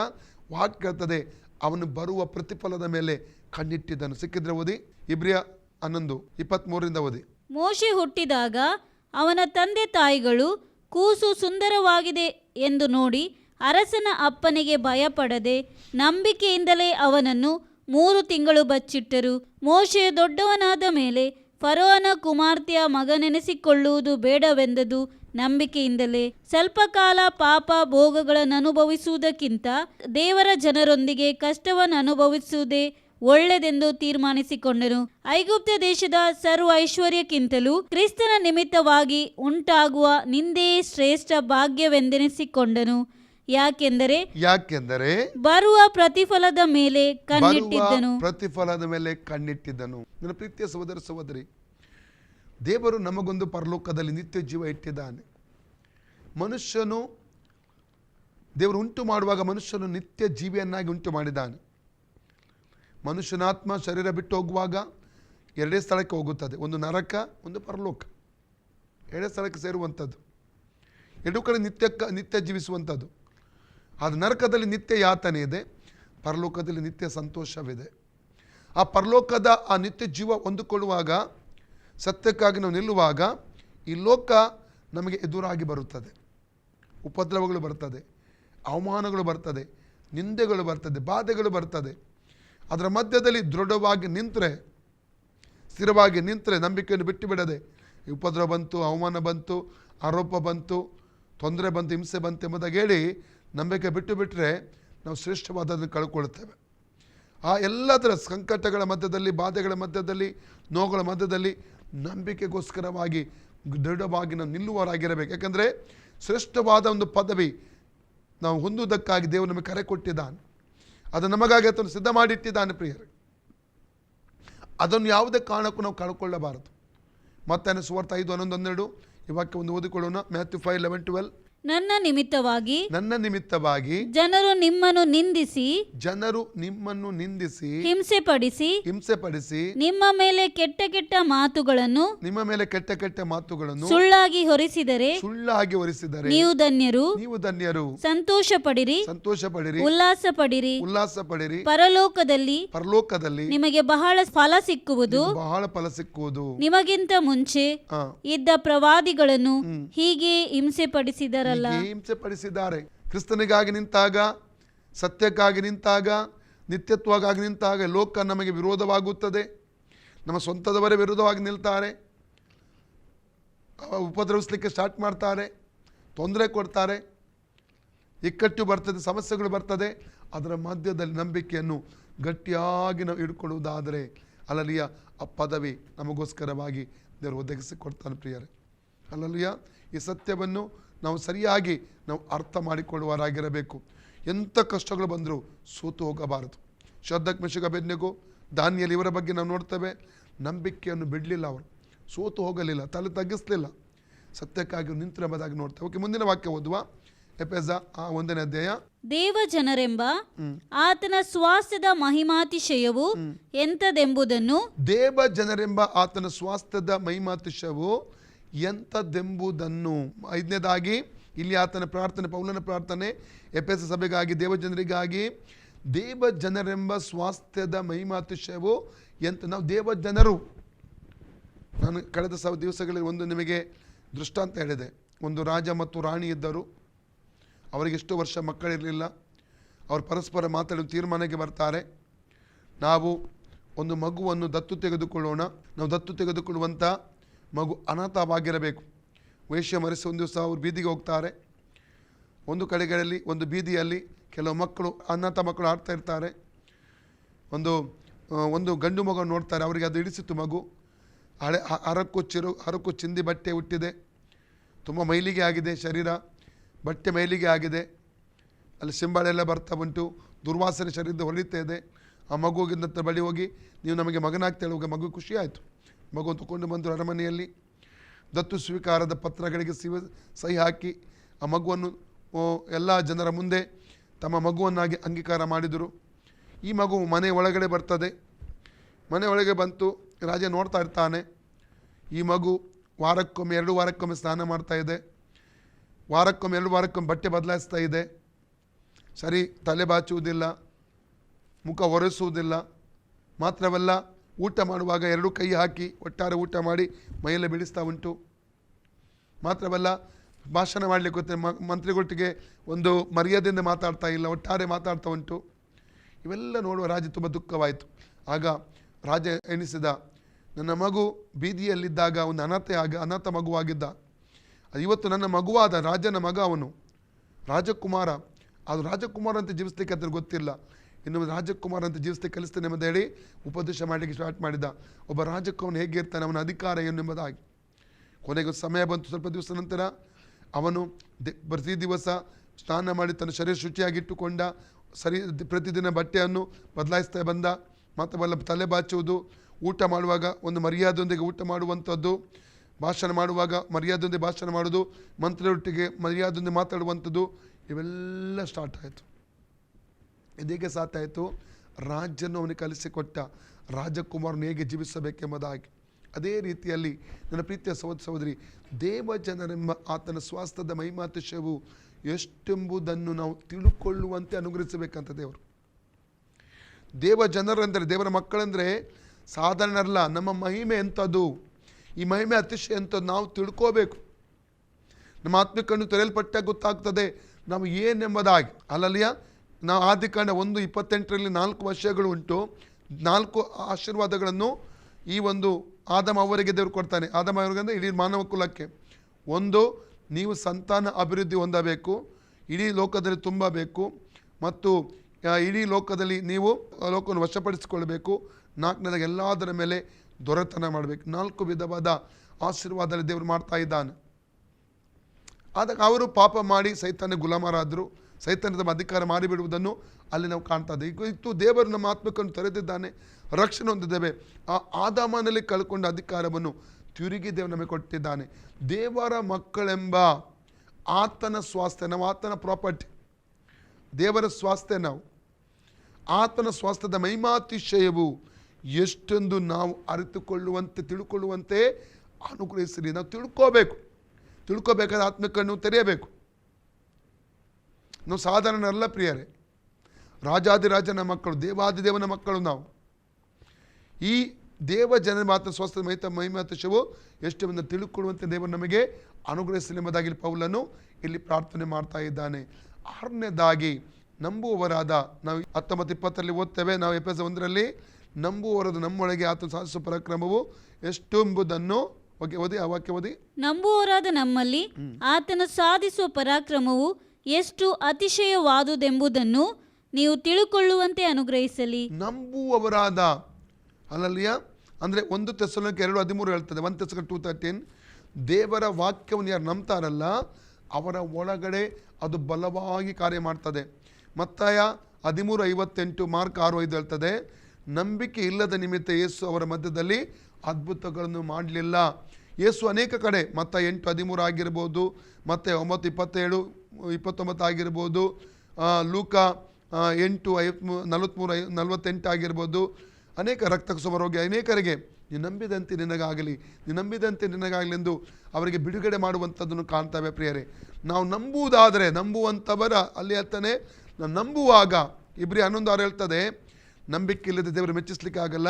ದೇವರು ಹುಡುಕುವವರು ದೇವರು ಇದ್ದಾನೆ ಮತ್ತು ಹುಡುಕುವವರಿಗೆ ಪ್ರತಿಫಲ ಕೊಡ್ತಾನೆ ಎಂಬುದಾಗಿ ನಂಬಬೇಕೆಂಬುದಾಗಿ ಅಲ್ಲಿ ನಾವು ಕಾಣ್ತೇವೆ ಪ್ರಿಯರೇ. ಅಂದರೆ ನಂಬುವವರಾದ ನಮ್ಮೊಳಗೆ ನಮ್ಮಲ್ಲಿ ಆತನು ಸಾಧಿಸುವ ಪರಾಕ್ರಮ ಎಷ್ಟು ಅತಿಶಯ. ನಾವು ನಂಬುವಾಗ ಸತ್ತವರು ಎದ್ದು ಬರ್ತಾರೆ, ಕ್ಯಾನ್ಸರ್ ರೋಗ ಗುಣ ಆಗುತ್ತದೆ, ಟ್ಯೂಮರ್ ಗುಣ ಆಗ್ತದೆ, ಅನೇಕ ಅದ್ಭುತ ದೇವರು ನಮ್ಮ ಮಧ್ಯೆ ಮಾಡ್ತಾನೆ ಪ್ರಿಯರೇ. ಇಲ್ಲಿಗೆ ನಾನು ನಿಲ್ಲಿಸ್ತೇನೆ. ನಾಳೆ ನಾವು ಇದರ ಭಾಗವನ್ನು ಮುಂದುವರಿಸಲಿಕ್ಕೆ ಹೋಗ್ತೇನೆ ಪ್ರಿಯರೇ. ಎಲ್ಲರೂ ಕಣ್ಣು ಮುಚ್ಚಿಕೊಳ್ಳ್ರಿ. ನಾವು ದೇವರ ಕರೆಗೆ ನಾವು ಪ್ರಾರ್ಥಿಸೋಣ. ದೇವರ ಬಳಿ ಕೇಳಿಕೊಂಡು ನಮ್ಮ ಆತ್ಮಕನ್ನು ತೆರೆಯಲ್ಪಡಲಿ. ಎಲ್ಲ ನಮ್ಮ ಅಧಿಕಾರ, ನಮ್ಮ ಪರಿಸ್ಥಿತಿ, ನಮ್ಮ ಸ್ಥಿತಿಗತಿ ತಿಳಿದುಕೊಳ್ಳುವುದಕ್ಕಾಗಿ ದೇವರು ನಮ್ಮ ಆತ್ಮಕಣ್ಣುಗಳು ತೆರೆಯಲಿ ಪ್ರಿಯರೇ. ನಾವು ಪ್ರಾರ್ಥಿಸುವ ಪ್ರೀತಿ ಸ್ವರೂಪನಾದ ನಮ್ಮ ಪರಲೋಕದ ತಂದೆಯೇ, ಯೇಸುವಿನ ನಾಮದಲ್ಲಿ ಪವಿತ್ರಾತ್ಮನ ಸಹಾಯದೊಂದಿಗೆ ಪಾದಕ್ಕೆ ಬಂದಿದ್ದೇವೆ. ಅಪ್ಪ, ನನ್ನ ವಾರ್ತೆಗಳೆಲ್ಲರಿಗೋಸ್ಕರ ಪ್ರಾರ್ಥಿಸ್ತೇನೆ. ಆತ್ಮಕನ್ನು ತೆರೆಯಲ್ಪಟ್ಟು ನೀನು ಸಿದ್ಧ ಮಾಡಿದ ಆಶೀರ್ವಾದ ತಿಳ್ಕೊಳ್ಳುವ ರೀತಿಯಲ್ಲಿ ಪ್ರತಿ ಬಲಪಡಿಸಬೇಕೆಂಬುದಾಗಿ ಕರ್ತನೆ ಕೇಳಿ. ಈ ಲೋಕದ ದಾಸರೆಲ್ಲ ನಾವು ಮಕ್ಕಳಾಗಿದ್ದೇವೆ ಅಪ್ಪ, ಮಕ್ಕಳ ಅಧಿಕಾರ ಹೊಂದಿದವರಾಗಿದ್ದೇವೆ. ದುರಾತ್ಮಗಳ ಅಧಿಕಾರ ಇದೆ, ಮಂತ್ರವಾದ ಶಕ್ತಿ ಅಧಿಕಾರ ಇದೆ, ರೋಗಗಳ ಮೇಲೆ ಅಧಿಕಾರ ಇದೆ. ಅದಕ್ಕೆ ಸ್ತೋತ್ರ ಕರ್ತನೆ.